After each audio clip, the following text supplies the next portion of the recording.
Your fear of journaling is probably because you fear being seen, you fear seeing yourself, you fear hearing yourself, and you fear understanding yourself.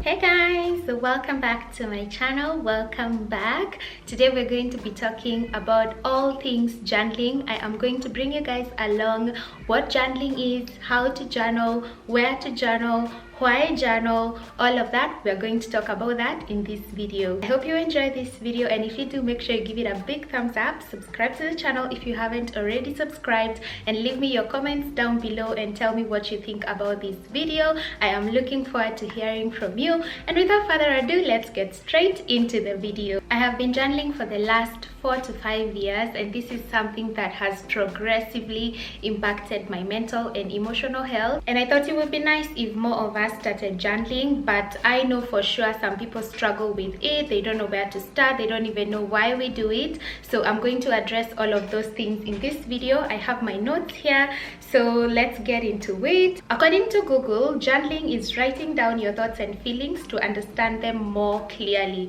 and this definition couldn't be more clear, because this is exactly why I journal, to write down my thoughts and feelings so that I can understand them clearly. That's the basic definition of journaling. We will get into more things about journaling as we go, but I want to quickly highlight the benefits of journaling, so we start from a positive note on this, and so we get some insights on why you should start journaling. So the benefits of journaling: point number 1, journaling helps you get in touch with yourself. When you journal, when you take out that notebook and write your thoughts and feelings, you get to get in touch with yourself. You get to understand what's going on in your heart, in your mind, in your soul, in your life, in your work, all that. You get to really delve deep into what's happening in your life, and that helps you stay in touch with who you are, what you're doing, what you want to become, and all of that.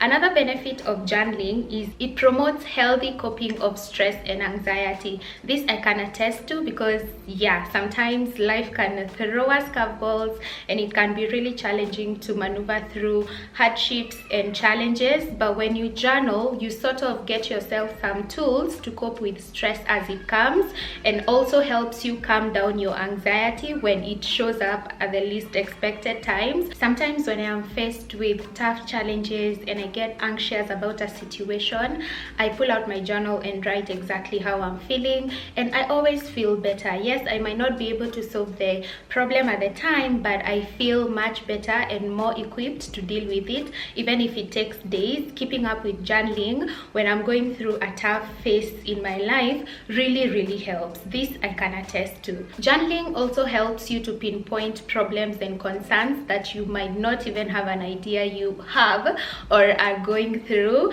This is so true. When you journal, again, bouncing back to point number 1, you get in touch with yourself. You're able to tell, oh my goodness, I am going through this challenge, or I have this problem with people, with myself, with my relationships, with my work, with even how I relate to things. Even you get to pinpoint problem areas, and that is already a good step into you becoming better and doing better for yourself. Another benefit of journaling is that it helps you track of day-to-day habits and routines. You find yourself doing the same thing over and over again, but when you journal, you really see and understand why you do the things that you do.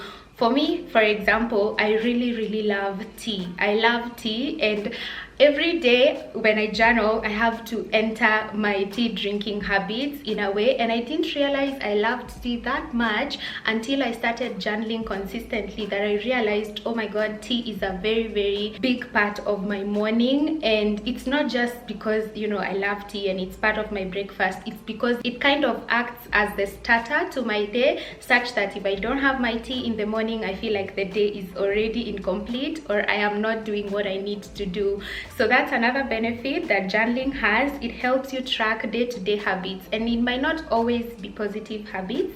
Sometimes you will find yourself tracking things that are not working for you, and this is already good, because you're able to start to make change your habits, or even find ways to do better or become better, right? Another big benefit of journaling that keeps me journaling every day is that it promotes self-talk.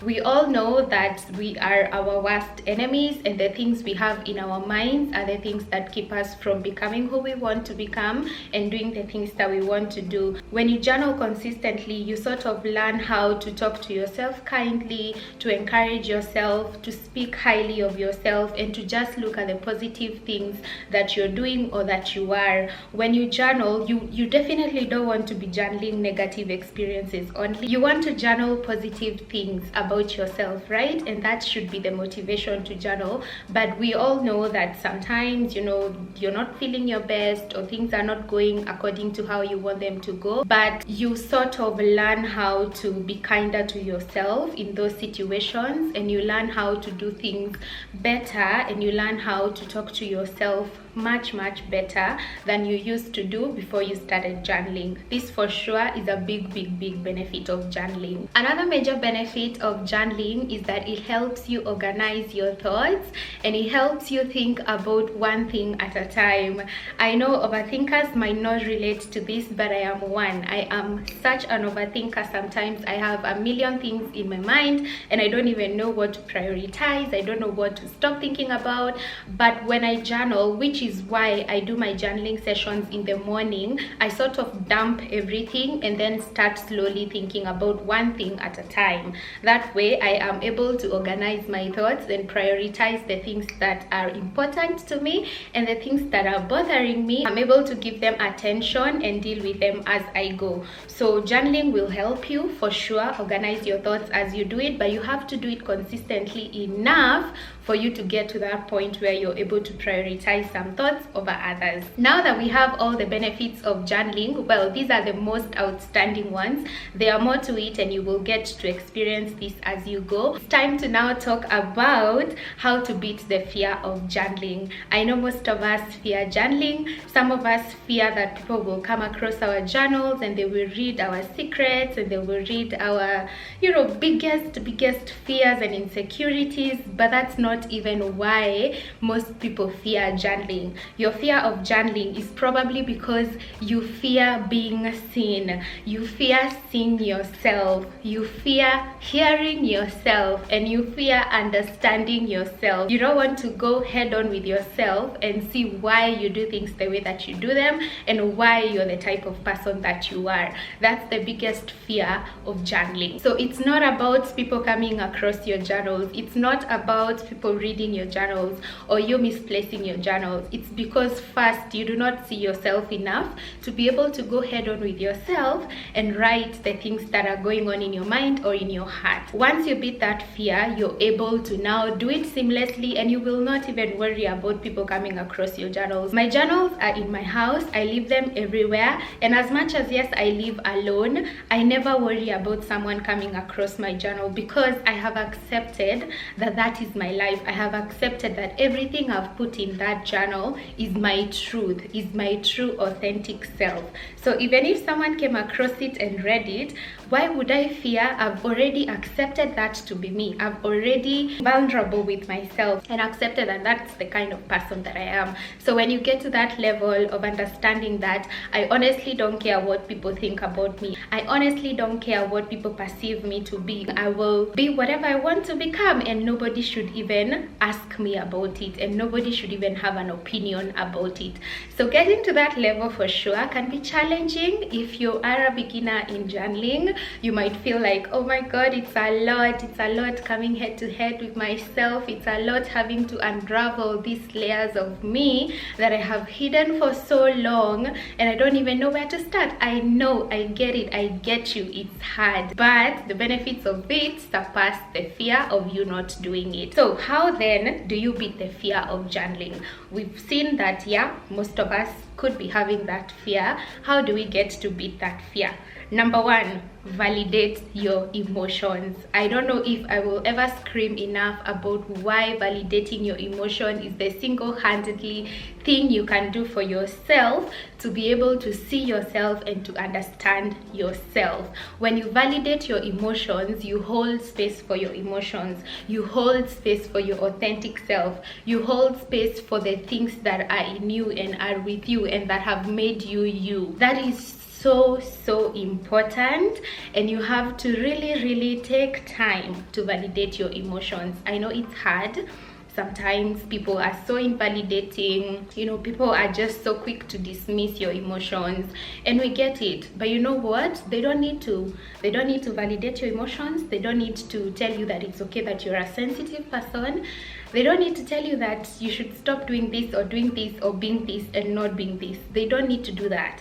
What you get to do is become that for yourself. Become the person that validates his or her emotions.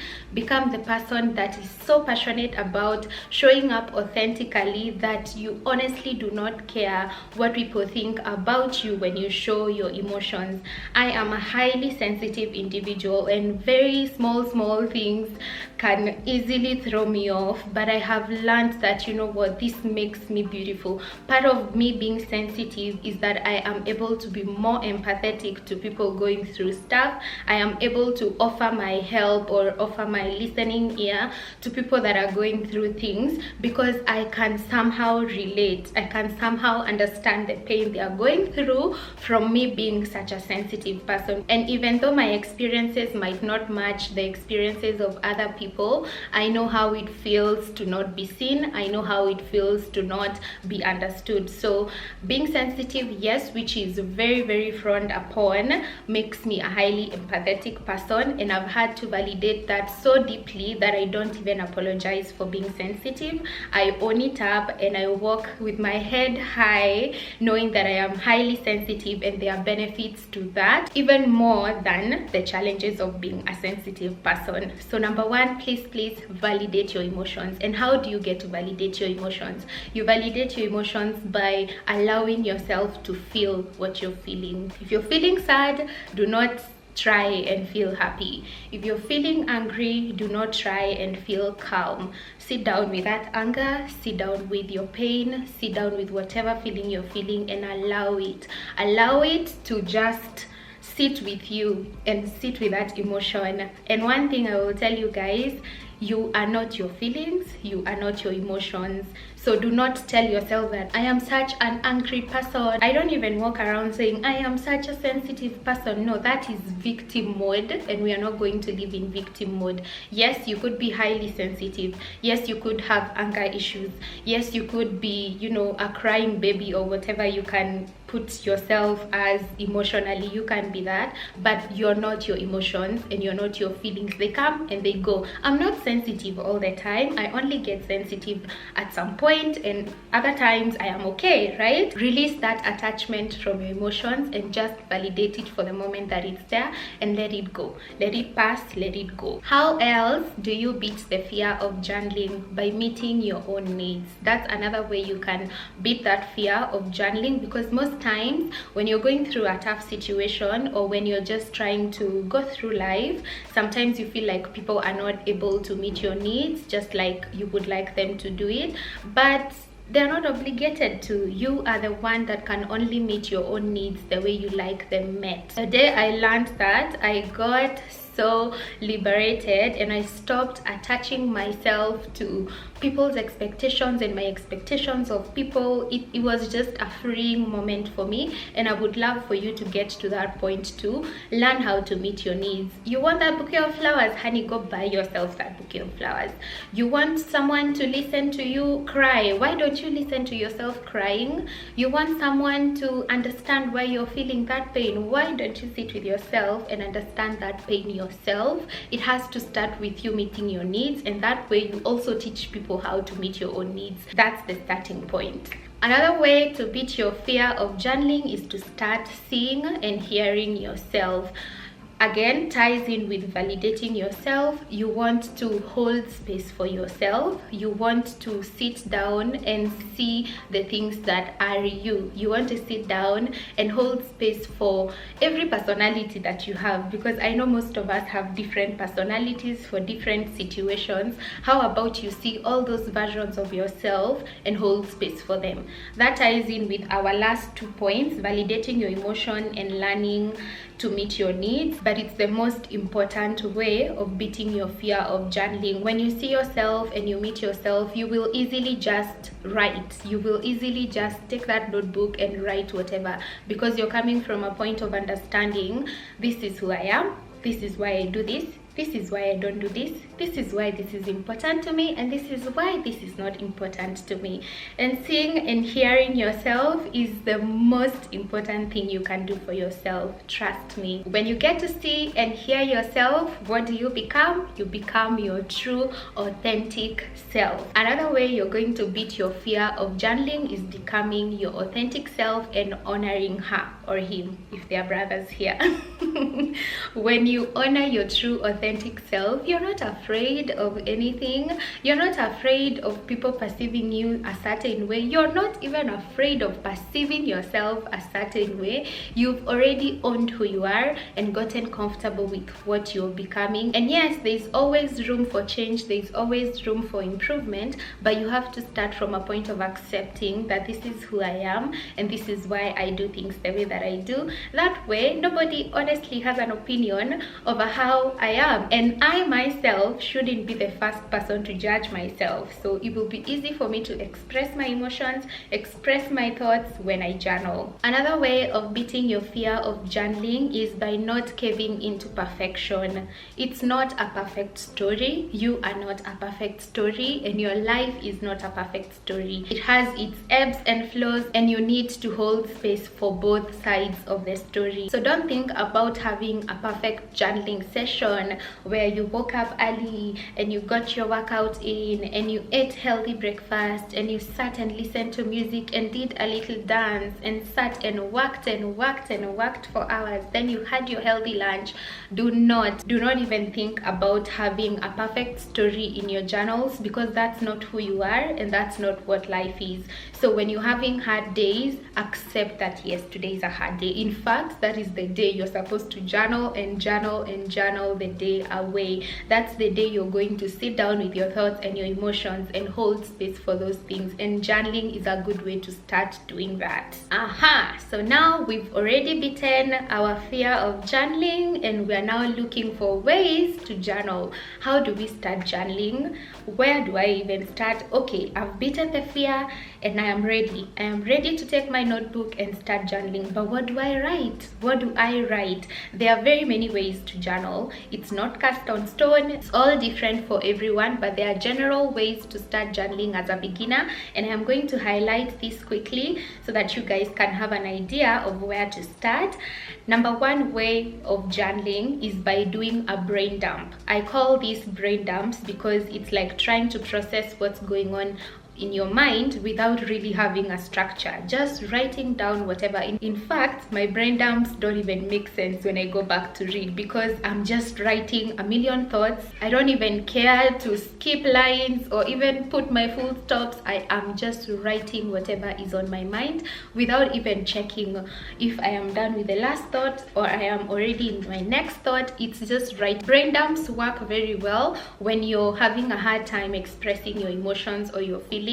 So you just sit down with your book and you just start writing. It doesn't matter where you end, it doesn't matter how many pages you write, you're just writing. It could be like, good morning, I am tired, I want breakfast, I want to sleep, my work is stressful, I am done. It could be that, or it could be more structured if you're used to journaling. But for beginners, I suggest you just sit down with your notebook and just write. Just write. Don't even worry about whether you're writing 10 pages or 1 page, just write. Another way to journal, which is my favorite way of journaling, is writing a gratitude list. Oh my god, I can't recommend writing a gratitude list enough. I just can't, because this has been life-changing for me and it has grounded me so much that I will always write gratitude lists. So how do you write gratitude list? It can be as easy as writing whatever number of things you're grateful for. It could be like, I am grateful for tea, I'm grateful for this morning, I'm grateful for my mom, I'm grateful for my work, I'm grateful for my beautiful house. I'm grateful for my lovely hair. I'm grateful for my skin. It can be that, or it can even go deeper into just a few things that you're grateful for, but taking intentional time on each thing that you're grateful for and writing down all that in depth. So it can be, I am grateful for my work. Why? Then you write down why you're grateful for your work. I'm grateful for my mom. Why? Then you write down why you're grateful for your mom. So you can do it either way. For beginners, you can start with the general lists, but if you want to make it really impactful, sit and reflect and write down just a few things you're grateful for, but go in depth and write details as to why you're grateful for that specific thing. Another way of journaling that I highly recommend is doing daily check-ins. I do this every day. I have my pink journal that the people on Instagram are so used to seeing it. If you don't follow me there, please go follow me on Instagram. I like to do my daily check-ins before I start my day. That way I start at a nice empty blank space and I'm able to be more productive and I am able to be calmer and more composed when I am starting my days. So how do you do a daily check-in? You sit down with yourself and just process what's going on. How are you feeling? What's bothering you? What's on your plate? What are you thinking about? It's basically just having a conversation with yourself before you start your day. You can even do it at the end of the day just to catch up with yourself and see how you've done or how your day was. It can be anything, but daily self check-ins are a good way to journal. Another way of journaling, which is another favorite, all these ways of journaling are my favorites, but this specific one is like one of the best ways of journaling, and it's writing yourself love letters. Love letters are just so heartwarming and they are just a way of meeting your own needs, especially for people whose top love language is words of affirmation. Hi guys, here I am. I love words of affirmation. I like to meet my own needs by writing myself a love letter.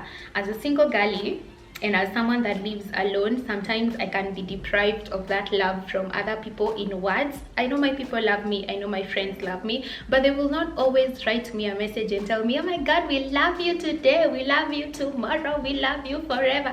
They might not do that. And so for me, I take that initiative to meet that need myself by writing myself love letters. I do this sometimes on Sunday, sometimes in the middle of the week, or when I'm not feeling my best and I'm feeling like my confidence is a little shaken, I will write myself a love letter. I remember one love letter that I wrote on my birthday, and every time I read it I just cry because it's so heartwarming and I cannot believe that I spoke so highly of myself then and I poured so much love into myself. And yeah, it's a good way of getting in touch with yourself. It's a good way of manifesting the love that you want others to give you, because you set a standard of what you think you need to be given as love. And as I mentioned, if your love language is words of affirmation, then definitely writing love letters is a good way to journal. Now that we have some ways to journal, how do you start journaling? As I mentioned, there is no right or wrong way to journal. You can journal however you like. One of the ways you can start journaling and keep it up is journaling daily. If you're able to sit down at a specific time of your day with your notebook, sit and journal. It doesn't matter whether you just write one paragraph or 10 pages. Just getting into that habit of journaling will get you in the momentum and it will help you see the benefits of journaling. And when you do it consistently, then you will reap these benefits easily and quickly. Another thing I'll say is that you need to make it easy and seamless. You don't want to make it feel like a task. You don't want to make your journaling session feel like this uphill task. You don't want them to feel like, oh my god, I hate, it's a daunting task. You don't want it to feel like that. What you need to make it feel is easy and seamless, like it's just like the way you open your computer or the way you bite your breakfast or the way you do your skincare. Make it easy and seamless. And this is why I'm saying there is no right or wrong way to journal. You just have to find your style, find your way and stick with it. Brain dumps are a good way. I won't explain further because I've already done that, but this is a good way of starting journaling. Just writing anything and everything that comes to your mind without any structure, structure, without any format, and slowly as you get to do it and as you learn how to do it, you get now some sort of a structure to do it, or you get some sort of routine around your journaling session. But when you're starting, do not even care about those structures and routines, just do it. Another way of starting journaling to keep it up is using prompts. To some of us, journaling comes easily because we are natural writers, myself included. I am a natural writer. I can write and write and write and write from here to Timbuktu. I can write, and actually it's one of my careers. I am a writer, so for me words come easily to me. But I know for some people it's not the case, and it can be challenging when you're starting. What I'd recommend is checking out prompts. Go on Pinterest and search for journaling prompts, and then choose one that resonates with you and journal about that. Some of the journaling prompts that I can share that are easy to do is, how am I feeling? That is a journaling prompt. Another journaling prompt could be, what am I grateful for today? And then you can write that. Another journaling prompt I can share is, what will make today great? And then you write whatever will make today great. So you can have different prompts for different days, or you can structure them into the few that resonate with you the most, and then use those daily or however frequent you do your journaling sessions. You don't even need to worry so much about keeping them consistent. You can just have different prompts for different days, especially in the beginning when you're trying to understand your journaling style. Prompts can come in handy. Let me share some few more prompts that you can use to journal if you are a beginner. How am I feeling? What am I grateful for today? What will make today great? What's on my mind? How will I show up for myself today? How will I show up for my future self today? What are my immediate needs today, physically, emotionally, or mentally? You can break that down and journal what your needs are. What 3 promises do I hope to keep to myself today? You can write your 3 promises and then describe them, or however you want to do it. What made me feel fulfilled today? What 3 things am I grateful for today? How did I show up for myself today? How can I show up for myself better tomorrow?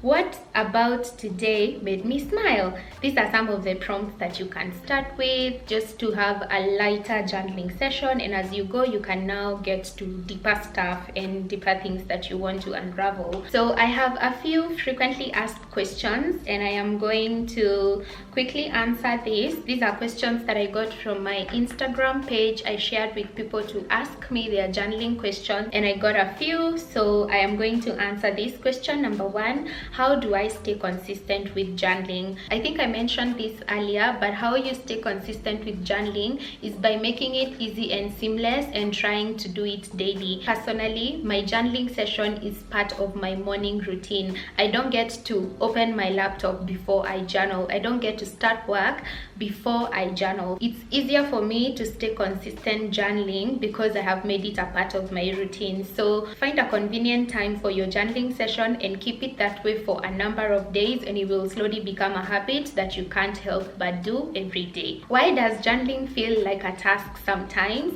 Journaling feels like a task sometimes. Well, it doesn't feel like a task to me anytime because I am used to doing it and I have found a structure that works for me. For you, it might feel like a task to you because you have high expectations of what journaling should look like, or how it should make you feel, or why you should be doing it, and all that. You have unrealistic expectations from your journaling sessions, and that is why it's becoming harder for you to do it consistently or even to do it in the first place. Make it easy and seamless, and don't have expectations about what it should be, how it should turn out, what you should reap from it. Just do it to gain momentum, and as you get to do it, you get to understand it and even love it. Can I journal my prayers? Yes, of course you can journal your prayers. In fact, this is another way of journaling. You don't have to be always getting in touch with yourself. It can be prayers, it can be your morning prayers, your evening prayers. If you find it hard to speak up your prayers or to say your prayers by word, you can write them down. Some people express themselves better writing than talking, so if you're having a hard time praying,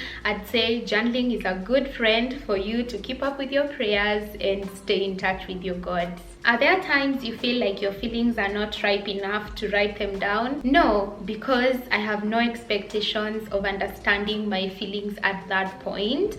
I just want to release my feelings and I just want to express those emotions. If you're struggling with expressing your emotions and feeling like they've not progressed enough to a point where you're able to see them and understand them, just write them down. Just write whatever you're feeling. It doesn't even have to make sense and it doesn't have to be accurate. You process things by slowly understanding them. You won't understand your feelings in one day. You won't understand your emotions in one day. The day something happens to you might not be the day you get to understand why those things hurt you the way they hurt you. Sometimes it will take months for you to understand why on a specific day someone did something and you felt a certain way. So zero pressure to yourself. Just try and express them with no judgment, with no expectations, with no possible outcome in your mind. What do I need to know before I start journaling? I'd say I've answered this question a lot in this whole video,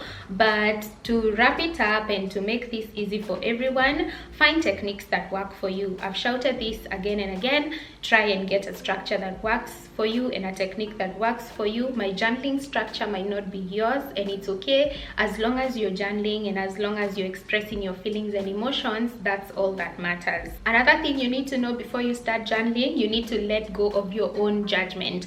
Again, we are our worst enemies, and sometimes we will over criticize ourselves. We will just sip into that hole of self-criticism, and it's not good for your progress. It's not good for your self-improvement. So let go of judgment.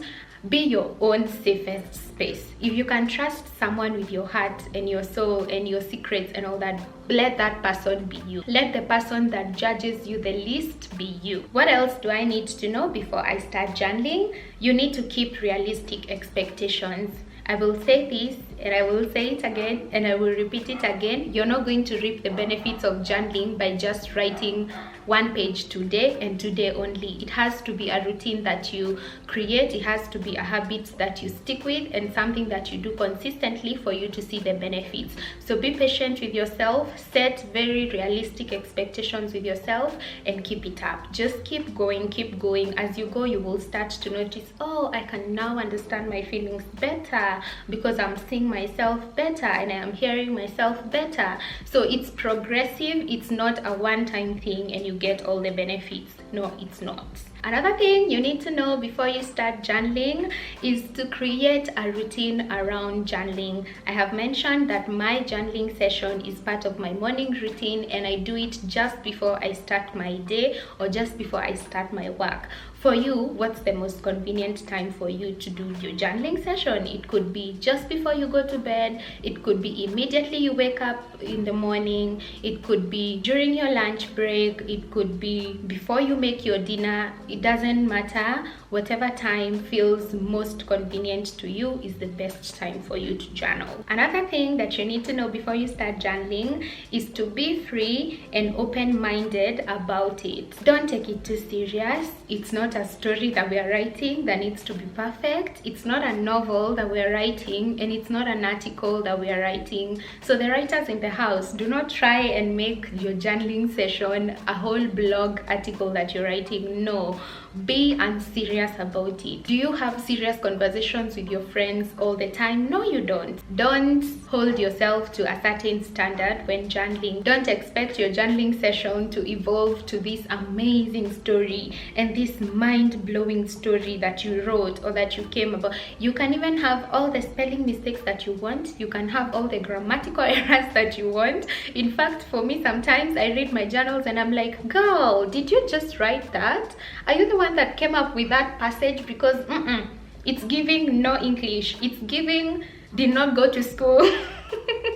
And it's fine. I can't take myself seriously when I'm journaling because that's not the idea. That's not the goal. The goal is to understand my feelings. The goal is to just dump my emotions. The goal is to get in touch with myself, and sometimes getting in touch with myself looks like being silly with myself, and my journaling sessions offer me that. So don't be too serious about it, don't be too hard on yourself, just be free and open-minded when you're journaling. Another thing that you need to know before you start journaling is that you don't have to do it all the time.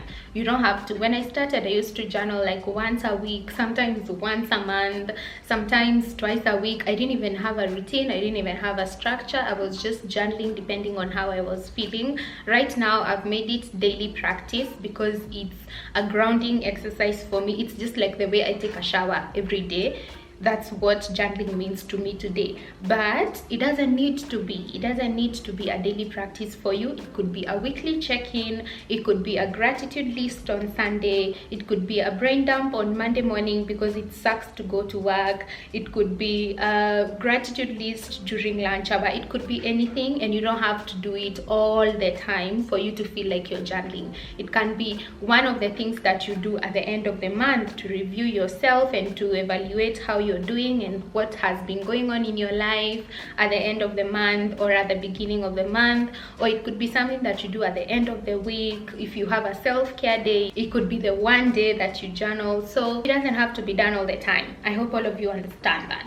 That is all I had for you today regarding journaling. If you have any questions, please feel free to leave them in the comments down below. I will be happy to answer you to my best knowledge. And if you feel like this has touched you and you've learned something, tell us down in the comment sections.